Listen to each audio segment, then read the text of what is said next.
Sa mundo ng showbiz at social media, hindi na bago ang pag-usbong ng mga paghahambing, lalo na pagdating sa usaping fashion. Kamakailan, naging sentro ng usap-usapan ang kapamilya actress na si Bianca De Vera dahil sa di umano'y panggagaya o pagkakahawig ng kanyang mga outfits sa mga naisusuot na ng internet sensation at housemate na si Fyne Smith. Maraming netizen ang mabilis na nakapansin sa mga pagkakataong tila magkapatid ang kanilang estilo mula sa pagpili ng kulay, tabas ng damit, hanggang sa mismong tema ng kanilang kasuotan sa iba't ibang events.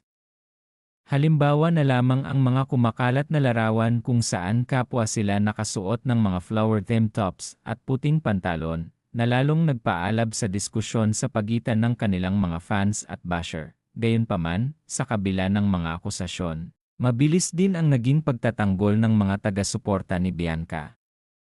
Ayon sa marami, maaaring ito ay isang malaking coincidence lamang o kaya naman ay dahil sa parehong trend na sinusunod ng kanilang mga stylists.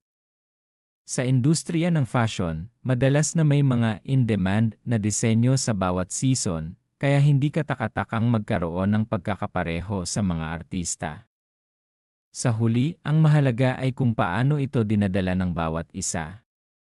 Bagamat may mga pagkakahawig, kapansin-pansin pa rin ang kani-kanilang natatanging aura at personalidad na nagbibigay kulay sa bawat damit na kanilang isinusuot, anuman ang sabihin ng mga kritiko.